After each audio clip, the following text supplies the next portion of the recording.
এই অ্যাডাপশন হয়ে যাওয়ার পর, এতদিন রাখার পর, মানে বাচ্চারা তো স্বাভাবিক তাদেরই চেনে, তো এই যে দিয়ে গেছে। হ্যাঁ, আমি বলেছি দিয়ে যাও, কিন্তু সত্যি এই অভিজ্ঞতা খুব খারাপ। কারণ ওরা একটা পরিবেশে চেনে, একটা বাড়ি চেনে, সেই মালিক চেনে। তো সত্যি কথা আমি কি বলবো আজ নিজেও বুঝতে পারছি না। এতটুকুই বলবো যে ছোট ছোট বাচ্চা এরা, হ্যাঁ, এদেরও ফিলিংস আছে, এরাও ভালো মন্দ বোঝে, ভালোবাসা বোঝে। তো অ্যাডাপশন নেওয়ার আগে তোমরা যারা অ্যাডাপশন নিতে চাও বা যারা নেওয়ার আগে তোমরা 1000 বার ভাববে, 1000 বারের থেকেও যদি বেশি কিছু হয় তবুও সেটা ভাববে। কিন্তু বাচ্চাদের নিয়ে গিয়ে ওই 2 দিন ভালো লাগলো রাখলাম, 3 দিনের পর মনে হলো যে আর ভালো লাগছে না, তাই আর রাখতে পারবো না। একটা কথা তোমরা মাথায় রাখো যে এগুলো কিন্তু খেলার পুতুল না, যে একটা কিনে এনেছিলাম বাজার থেকে, আজকে খেলতে ইচ্ছা করলো খেলছি, কালকে আর আমার খেলতে ইচ্ছা করলো না তাই আর খেলবো না, পুতুলটা রেখে দিয়ে নতুন পুতুল নেই। বাচ্চাটা যখন থেকে এসেছে ও ভয়তে এরকম লুকিয়ে থাকছে কোথাও, তো যার জন্য আমি ওকে এইখানটায় ওকে দিলাম, কারণ ও প্রচন্ড ভয় পাচ্ছে। কারণ এই ঘর ওর জন্য এখন অচেনা, কারণ 1.5 থেকে 2 মাস হয়েছিল যখন ও আমার বাড়ি থেকে ও চলে গেছিল। আর এই বাড়িটা এখন অচেনা, আমি ওর কাছে অচেনা। ও কিন্তু বাবা মা হিসেবে তাদেরই চেনে যারা কিন্তু ওকে অ্যাডাপশন নিয়ে গেছিল। ও যখন থেকে এসছে এরকম ভাবে ভয়তেই কিন্তু এক জায়গায় লুকিয়ে আছে। তো দেখো কি কি ও কিন্তু যথারীতি ভয় পাচ্ছে, যেহেতু আমাকে তো এখনো চিনতে পারছে না। আর তারা আগে যখন রাখতে পারবে না বাচ্চাগুলোকে, আমি জেনেছিলাম, আমি তখন বলেছিলাম আমাকে বাচ্চাগুলোকে ফেরত দিয়ে দিতে। কারণ তখন বাচ্চাগুলোর ছোট বয়সে অ্যাডাপশন দেওয়ার পর ওর মা খুব বাচ্চাগুলো খোঁজাখুঁজি করছিল, সেটা দেখে আমিও বহুদিন আপসেট ছিলাম। তো তাদের যখন শুনলাম যে প্রবলেম হচ্ছে রাখতে, তো আমি তখনই বলেছিলাম যে বাচ্চাগুলোকে তাহলে দিয়ে দাও, ওর মায়েরও ভালো হবে। আর ওর মায়ের তখন ওই বেবি না হওয়ার জন্য আমি অপারেশন করিয়েছিলাম, তো অপারেশনটা ভুল হয়েছে। তো যার জন্য দেখো অপারেশনটা 3 তারিখে হয়েছে মে মাসের, তো মে মাসের 20 তারিখে ওদের এই বাচ্চাগুলোর মা কিন্তু মারা গেছে। আজকে যে বাচ্চাগুলো আমার কাছে রিটার্ন এসছে, তা আমি এই বাচ্চাগুলোকে নিয়ে এখন কি করব? আমার বাড়িতে অলরেডি 6টা অ্যাডাল্ট ক্যাট রয়েছে, মানে বড় 7জন রয়েছে বড়। তো তাদের মধ্যে এই ছোট ছোট বাচ্চাগুলো, এরা তো এখন এসে ভয় পাচ্ছে সবাইকে দেখে। এবার আমি কাকে কোথায় রাখবো আমি নিজেও বুঝতে পারছি না। আজকে ওর মা নেই, বাচ্চাগুলো ঘরে ফেরত আসলো।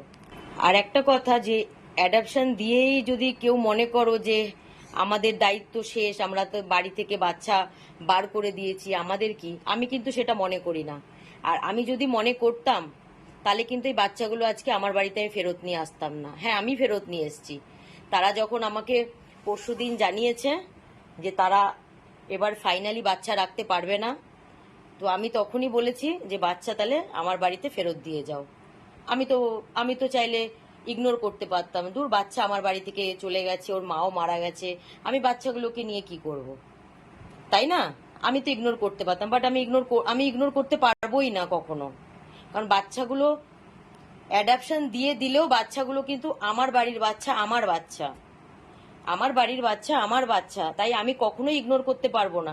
আর ইগনোর করে কি হবে?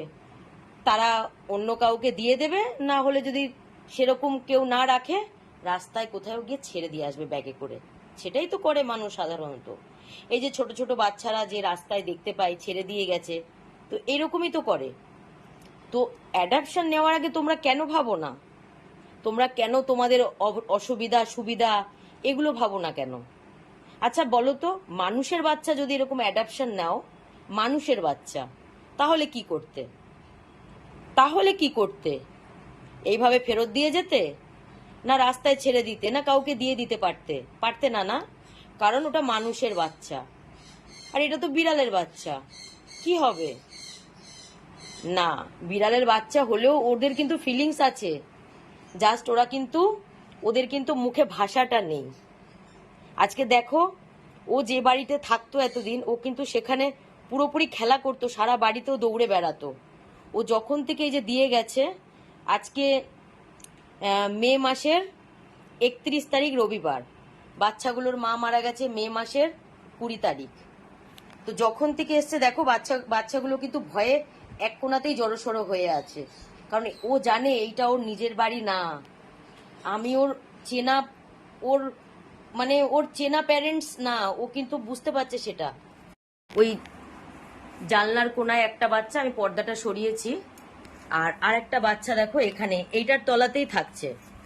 তুই দেখো, কারণ আমার ঘরের প্রতিটা কোণা ওদের কাছে কিন্তু আজকে অচেনা। ওরা যেই বাড়িতে থাকতো এতদিন, ওই বাড়ির প্রতিটা কোণা কিন্তু ওদের চেনা ছিল, ওদের পরিচিত ছিল। আর যে মানুষগুলোর সাথে থাকতো তারাও কিন্তু ওদের পরিচিত ছিল। আজকে যতই আমার বাড়ির বাচ্চা হোক, গেছে তো ওরা অ্যাডাপশন হয়েছে তো খুবই ছোট্ট, 1 মাস 1.5 মাস ওরা অ্যাডাপশন তখন হয়েছে। তো ওরা কি এখন আমাকে চেনে? ওরা তো এখন আমাকে চেনে না, আমি তো ওদের কাছে অচেনা।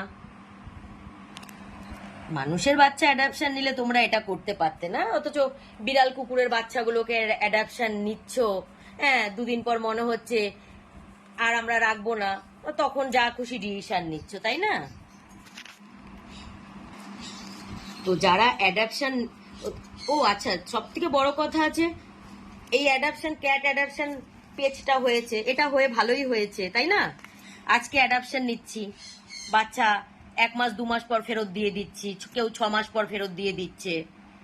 তারপরে আবার কিছুদিন যদি মনে হয় যে দূর ঘরে আবার একা একা ভালো লাগছে না, ক্যাট অ্যাডাপশন পেজ আছে, গিয়ে আবার 2টো বাচ্চা অ্যাডাপশন নিয়ে আসবো, তাই না? এই ক্যাট অ্যাডাপশন পেজটা হয়ে তো ভালোই হয়েছে, বাচ্চাগুলোকে নিয়ে এসে খেলনার মতো ব্যবহার করছো। তো বারবার আমি, যারা এই অ্যাডাপশন নিয়ে, হ্যাঁ সবাই সেটা করে না, অনেকে বাচ্চা যেভাবে নেয় নিজের বাচ্চার মতো মানুষ করে, কিন্তু যারা এইরকম বাচ্চাদের নিয়ে জীবনটা নিয়ে এরকম ভাবে ছেলে খেলা করছো, হ্যাঁ টাইম পাস করার জন্য নিয়ে, যাদের 2 দিন পর এরকম ভাবে ফেলে দিচ্ছ, অন্যকে দিয়ে দিচ্ছ, হ্যাঁ ওরা কিন্তু কষ্ট পায়।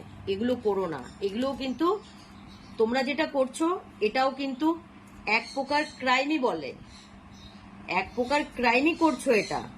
আর এতটাও পাপ কাজ করো না যে শাস্তি কিন্তু তোমাদের পেতে হবে। ওপর বলে কিছু নেই, সব পাপের শাস্তি কিন্তু তোমরা নিচেই পাবে।